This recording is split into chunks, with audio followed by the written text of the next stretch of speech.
I think we're going to start, even though some folks are getting their coffee, that sort of thing. This is, as all of you know, a continuing series that Julia Randall has undertaken on our behalf. Many of you know that she is the archivist of the Diocese of Virginia, and in that context, she has poured through records of many, many churches that give a sense or tells the story, though many of the churches in the diocese have not necessarily have written histories. The history is written in the vestry notes and in other memorabilia, and Julia has gone through that, sifting and sorting, and come up with some really very interesting facts and information, not the least of which it's all about Christ Church. And so we are delighted that she is again presenting another in her series, and we are in conversation about the fact that we may, towards the end of the spring, first part of the summer, kind of have a come all ye conversation about where we take it next. But I do want to say that Julia has enough material, as a matter of fact, that she is going to roll it out so that she will be giving 4 lectures in the fall, as a matter of fact. And there's lots more in her head and in her heart that she is going to be sharing. And we, as a larger parish congregation, need to be talking about what we do with all of this. Is this motivating us?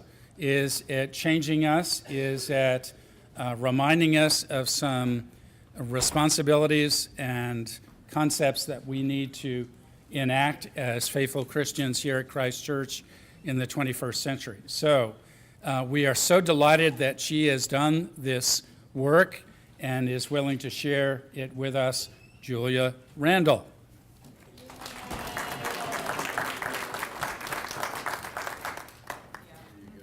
Again, thank you, John, for your very, very kind introduction. Yes, this is a labor of love, and it's, also at the same time a little scary because there's always more than I can find for a given lecture, and what I find is more than I can say in the time allotted. So, let us begin first with prayer. Again, from the prayer book, Prayer for the Human Family. O God, you made us in your own image and redeemed us through Jesus, your Son. Look with compassion on the whole human family. Take away the arrogance and hatred which infect our hearts. Break down the walls that separate us. Unite us in bonds of love, and work through our struggle and confusion to accomplish your purposes on earth, that in your good time, all nations and races may serve you in harmony around your heavenly throne. Through Jesus Christ our Lord. Amen. Amen. Today, with fear and trepidation, I embark on our racial history since World War II. I both have too much and too little, and I have a host of repositories sitting in this room who could inevitably tell you and me things neither of us know. But we'll just deal on with this block of Swiss cheese with lots of holes that are slowly being filled. At the end of World War II, about 1.2 African Americans who had served in the U.S. military forces during the war were demobilized from one segregated society to another. The U.S. military was segregated, and they had served in specifically African American units throughout the war. And once again, the society, it mirrored that society around. These men were eligible to use the GI Bill for housing and education, but there were barriers in their way. Most upper education institutions had very small quotas for admission of African Americans, making it very hard for these men to use those resources. And, they had lived in segregated schools, and their children were still being educated in schools that were separate but equal, but not really. And then they had to eat, drink, use restaurants in separate facilities because whites and blacks in many parts of this country could not do these things together by law. The GI Bill included wonderful resources for home acquisition, and they were eligible for those, but they really could not use them due to redlining of both the federal government, insurers, and lenders who would only permit through various practices, particularly very high insurance rates. They could not buy into these Levitt towns and these new suburban communities going up around the country. They sat at the back of the bus, and their voting rights were impaired, particularly by poll taxes and literacy tests. Poll taxes, you paid a tax, a small tax, at a time far from the election. And then when it came to vote, if the election official asked you, you had to produce the receipt to be able to vote. They normally only asked African Americans for that receipt. And then literacy tests. To register to vote, it wasn't like, can you read Mrs. Randall's notes here? It was, interpret the laws of the state. That's the questions African Americans received, while whites would get a question like, who's the highest elected official in the state? Very different questions. So that was the world these people came to, having fought for this country in war. And that was the landscape of the church and this church. Yes, churches were much the same as the rest of society. Yes, most African Americans worshiped with African Americans, and most whites worshiped with whites. That's the way it was. 11 o'clock was known to be the most segregated time of the week. And this was such as it was in the Episcopal Church as well at that time. Blacks had very limited access to their diocesan annual meeting where laws, canons, and decisions were decided because they were separated into special convocations that could only have limited representation with the rest of the people. So that's the way it was. But change was happening in this time period after World War II. Yes, I'm setting the stage, In 1947, Jackie Robinson integrated baseball. In 1948, President Harry Truman integrated the U.S. military by executive order. It is hereby declared to be the policy of the President that there shall be equality of treatment and opportunity for all persons in the armed forces without regard to race, color, religion, or national origin. Executive Order 9981. The Democratic Party at that time affirmed this and included civil rights planks in its platform in 1948, prompting the Southern Democrats to walk out, form the Dixiecrat Party, and run Strom Thurmond for president. And there were changes happening in the Episcopal Church too. Bishop Payne Divinity School, the African American Episcopal Seminary in Petersburg, was closed in part to try to force integration of seminaries in Virginia, particularly. And in 1951, yes, John Thomas Walker, who became the Bishop of Washington, was the first African American admitted to Virginia Theological Seminary.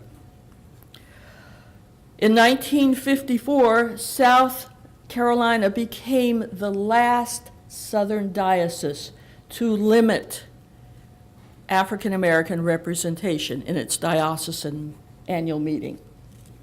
Virginia had done that in 1949.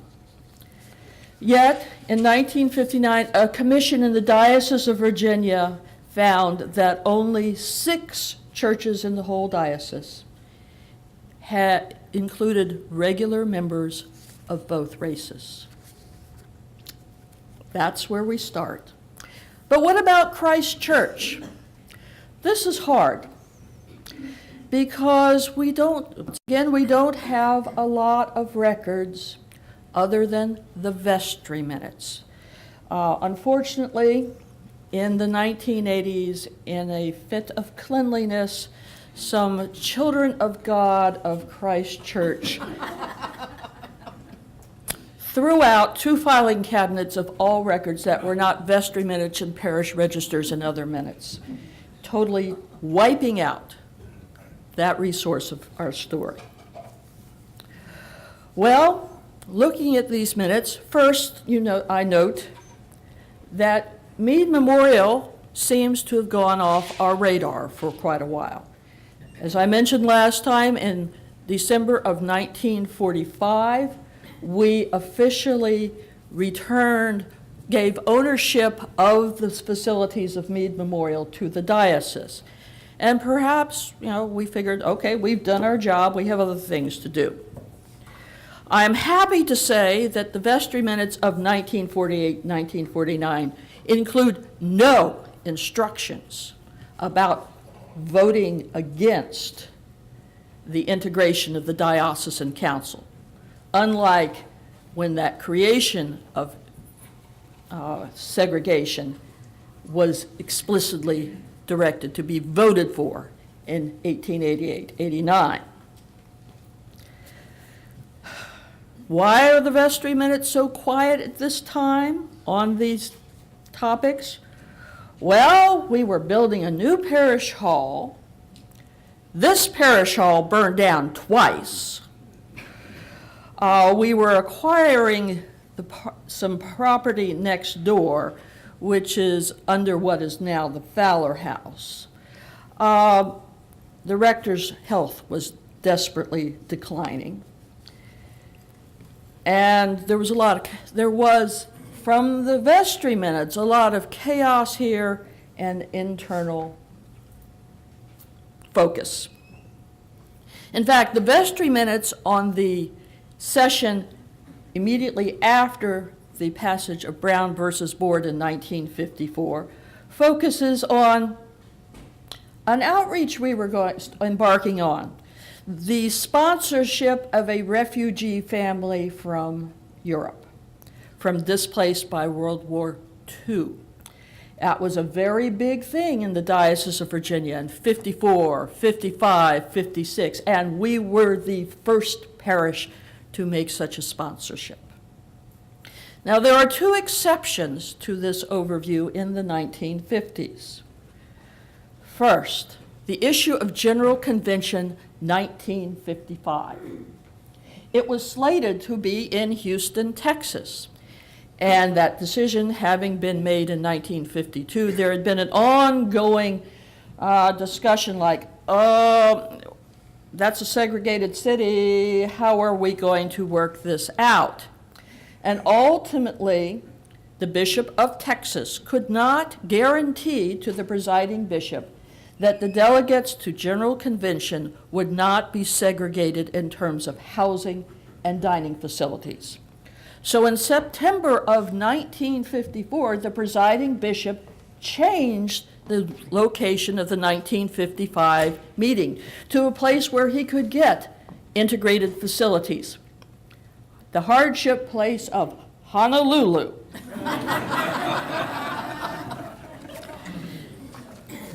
Perhaps if he had changed it to someplace like Butte, Montana, there would have been less an outcry. But the vestry of Christ Church strongly protested this, passing an elaborate resolution, one of the longest resolutions in the vestry minutes, save for those when a vestry member dies. And they were mirroring what the standing committee of the diocese had done in a protest and condemnation of this move. And they sent this resolution, which would take me a long time to read, but I can send to you, to the bishop and coadjutor of the Diocese of Virginia, the Standing Committee, the Bishop of Texas, the bishops of New York, Massachusetts, and Washington who supported the move, and the laymen of the Diocese of Virginia. By the way, the rector of Christ Church, B.B. Comer-Lyle, was on that standing committee that had made the initial protest. Then there's this desegregation of Virginia schools, or so to speak, and the policy of massive resistance following Brown versus Board. The theory was that if the South had such massive resistance to integrating schools, that the rest of the country would realize the South would not do it and give up on it. So Virginia passed laws that forbade integrated schools in the public school system from receiving state funds, allowed the governor to close integrated schools, created pupil placement boards where you would place pupils, and that was essentially done just on race, and channeled funds from the public schools to all-white private schools. The rector, B.B. Comer-Lyle, again, spoke out publicly against these bills when they were in the legislature. The vestry apparently had some problems with this because they brought it up in the vestry meeting. That's the only time anything like that happened in the 1950s. And he said, well, he was just speaking as a private citizen, not as the rector of Christ Church. I wish the minutes had been more expansive. Now, Christ Church then, as now, was not a monolith. There are people in this room that I'm sure have a host of different reactions on a host of different things. And that was the same then. So there were individual actions. And, well, we had some individuals who did different things, and I'll mention two of them, both on the vestry in the 1950s. One was Armistead Booth, who was a local representative in Richmond. And he was a young Turk who broke with the Byrd machine over their conservative policies. He was seen as a progressive, and he warned the state even before 1954 that integration's coming and you better do something about it so you can do it on your own terms. He was not listened to. And there are those who say that he opposed massive resistance because he saw it as destroying his true love, public schools.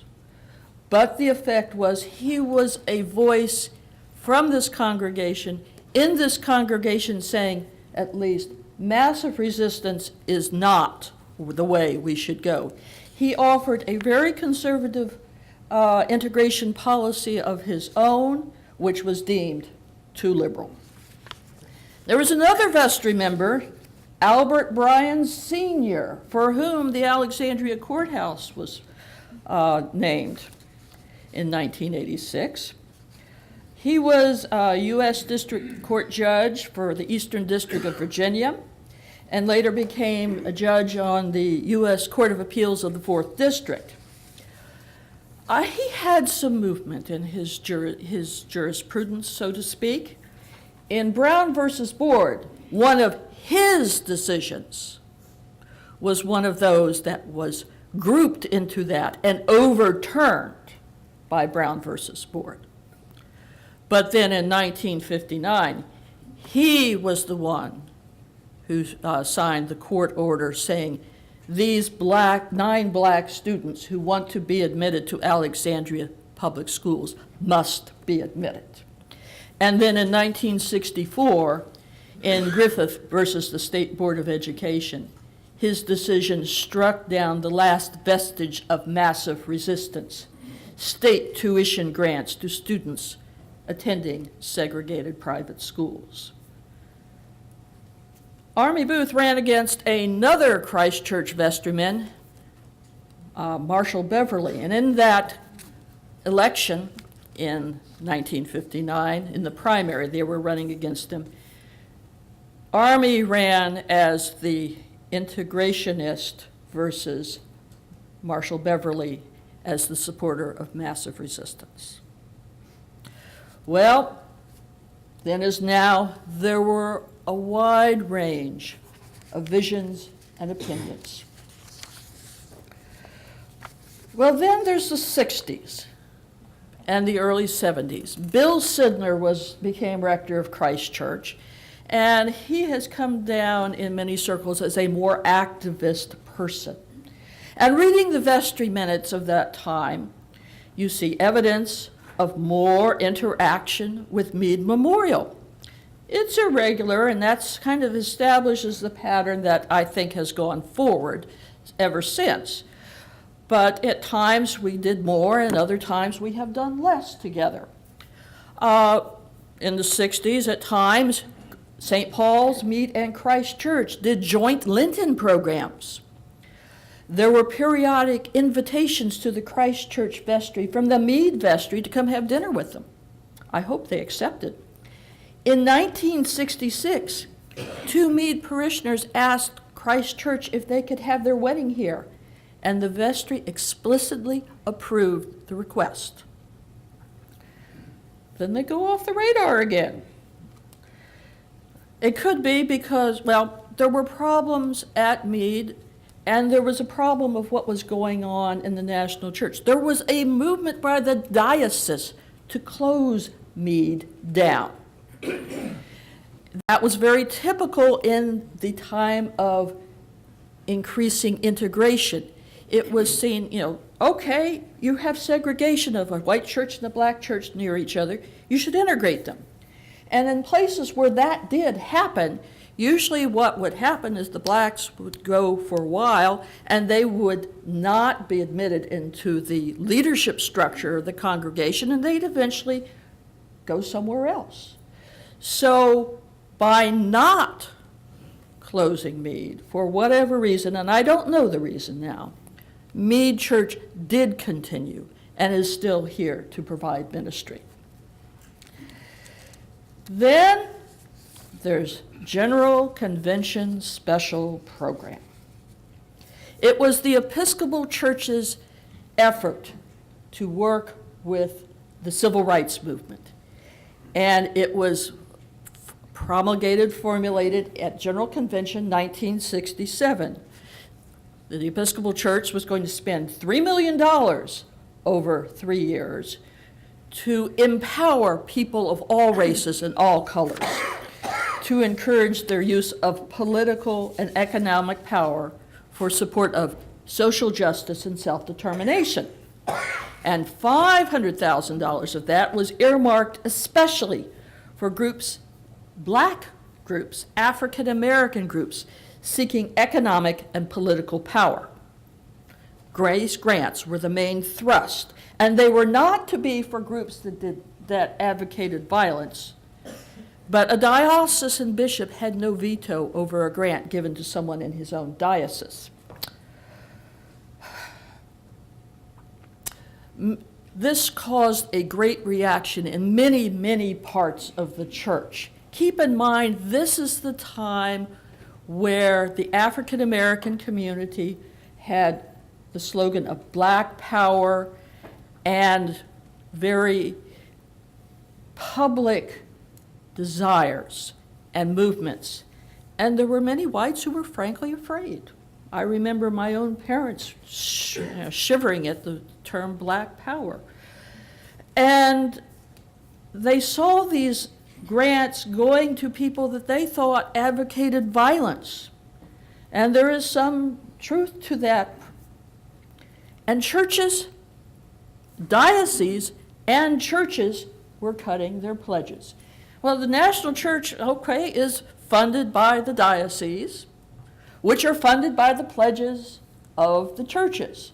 So if you were voting against what General Convention was doing, you either your parish church cut your pledge or you cut your pledge to your parish church.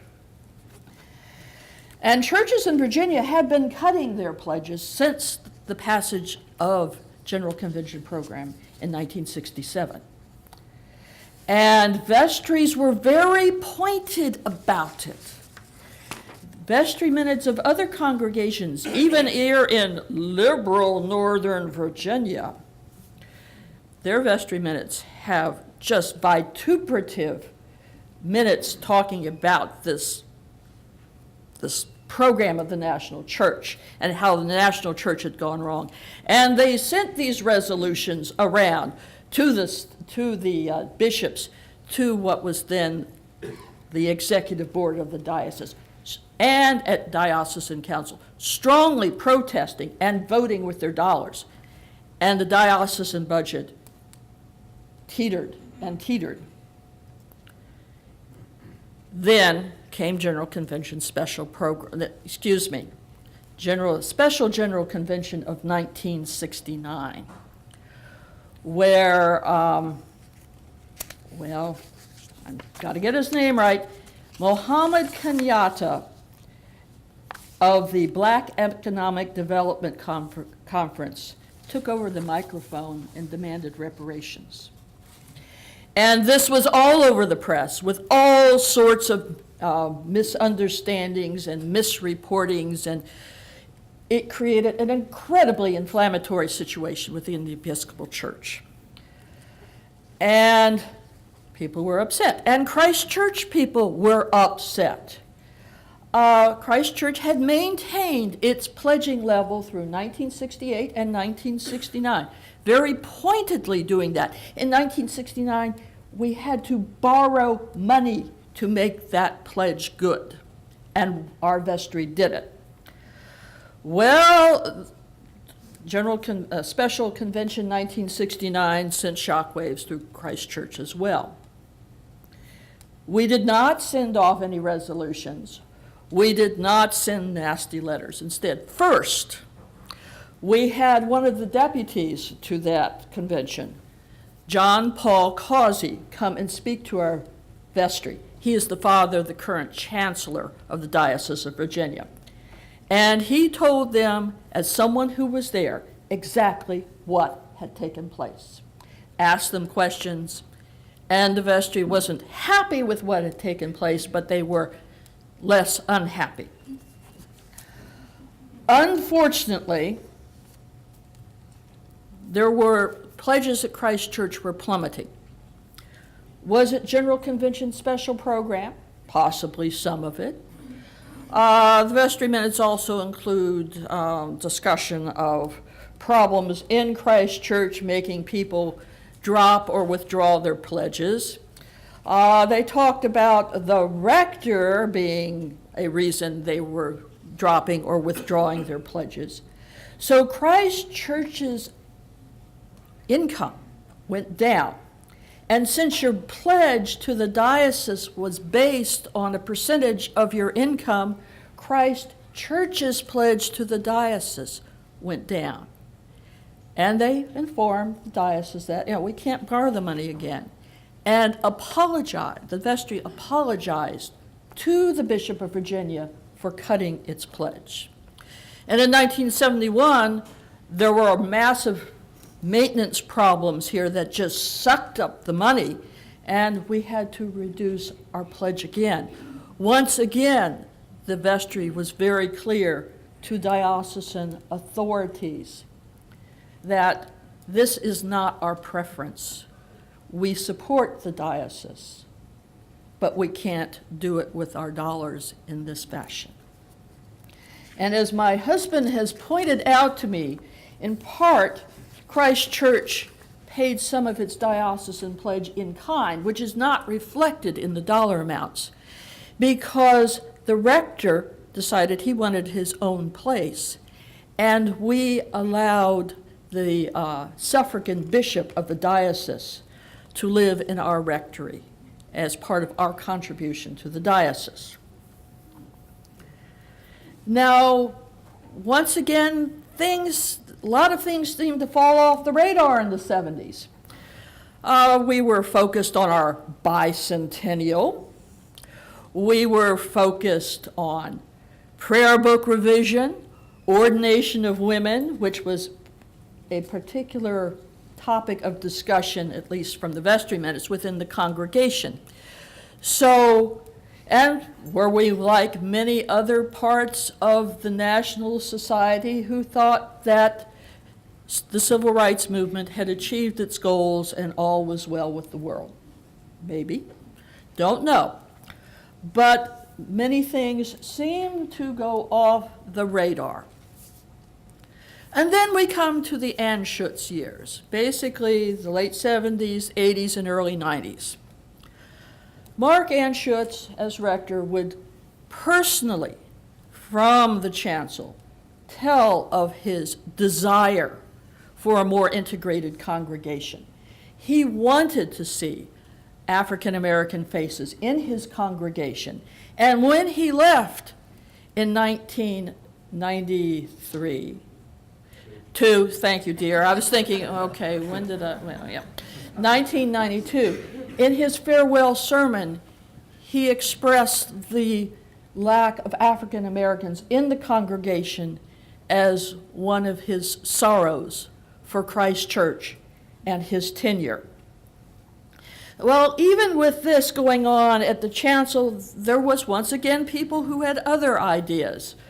I've even had a story from someone in this room who told about how in the 80s the choir had sung a Negro spiritual, and a member of the congregation chastised the choir master for having that kind of music in Robert E. Lee's church. That person is not in this, the person speaking is not in this room. Well, and I can say at that time, having been here, most of the time I only needed one hand to count the African Americans that I could see in the congregation on any regular basis. Well, we had, once again, our continuing off again, on again relationship with Meade. We would have occasionally vacation Bible school. But we did one thing very important to Meade, which was to help them expand their facilities. You may remember back in the 20s and the 30s and the 40s, they kept saying, could you help us raise money for a new parish hall? Well, they were doing it again, and they came to us in November 1988. Their rector had dinner with the rector of Christ Church, the senior warden, and the treasurer, and asked for a leadership donation in advance of their fundraising campaign. And we said yes. The next day, the senior warden dropped dead. But the treasurer, the vestry, and the rector went forward. He was much older and not as fit.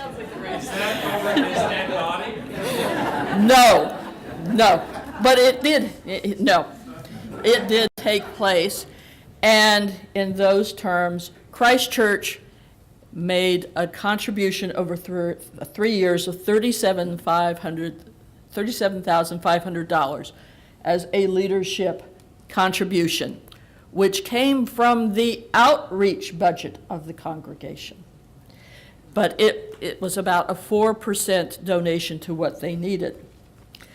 And in addition, Christ Church member Craig Fritchie was a trustee of the Diocesan Missionary Society, and he moved heaven and earth to make sure Meade got a low-interest loan from the DMS for this purpose. Another thing that Christ Church did during that time period was work with the development of Carpenter's Shelter and Lodging, which that effort started in 1987 when a homeless person froze to death within 2 blocks of this church during a snowstorm. We helped with Meade and other churches, we helped establish that outreach program of the churches to the least successful of the community, most of whom were African Americans. We took our shifts. We still work with it. And then another thing was we worked hard on South Africa and fighting apartheid. Yes, that's not African Americans here, but that's segregation somewhere. And in 1986, the Christ Church clergy and vestry sponsored a resolution to the Diocesan Council to express support for the church in South Africa to fight apartheid, designated a special Sunday for collections, for funding for that purpose. And the diocese raised $20,000 for that purpose, about 10% of which came from Christ Church, Alexandria. And a similar resolution and action followed from the Christ Church vestry the following year as well. And oh yes, someone in this congregation, it was Cindy Bartol. She was part of the first visitation by Episcopal Church women to the Episcopal Church in South Africa, and Cindy just missed being part of a racial massacre. Now the Klimt years, and I'm going to have to. First, I know from personal conversations with Piers Klimt that one of his goals was to have this congregation see more African American faces in the chancel. And that had been something expressed by interim rector Bill Hale, who had said that, the only way you're going to have more African Americans comfortable here is to have more African Americans up front. And Piers deliberately recruited African Americans for roles in the chancel. First was Boniface Agazi, who was a seminarian from Kenya. Then Umpa Tutu, who was a Lilly Fellow. Oh yes, her dad, Bishop Tutu, came to visit as a result. And Melanie Mullins, another seminarian. There was the attempt to say, okay, see, the church is wider than just people who look like us. In 1964, there was a racial conference here where Juan Williams, African American of then the Washington Post, was moderator, and Rosa Parks, everyone knows who Rosa Parks is? She was present as well, an important piece. And Piers had very visible interaction with African American churches here in Alexandria. He had a tremendous relationship with Alfred Street Baptist Church, and when he showed up, the priest there said, "I've got the rector of Robert E. Lee's church here with us, working on our revival." And that was a source of pride. Now, the street talk in the diocese was Christ Church was more interested in hanging out with Baptist African Americans in Alexandria than Episcopal African Americans in Alexandria, aka Meade. Well, I can't speak to that. But, once again, we had our fits and starts of interaction, vacation Bible school at time, racial sensitivity training sessions of both churches at Mead. I know I spoke to one, and we worked with them to celebrate their 140th anniversary. The memorial service took place at this church, and I won't ask how many of you were there. And Pierce also had a desire for more people of color on the vestry. This desire was so intense, he even pushed for unconfirmed African Americans to be vestry candidates, which is not canonical. But our first African American vestry member was elected in Russell George. So here we are today. Well, we have more African American faces. Nowadays, when I go to Christ Church, I need more than just one hand. I need my hands and my toes to count the African Americans in the congregation. And that is a difference. And the congregation was smaller than when I needed just my hands. And we finally had an African American on the vestry. But look around this room. How integrated are we truly? And did I get through in time, John? You did. Well done. Thank you.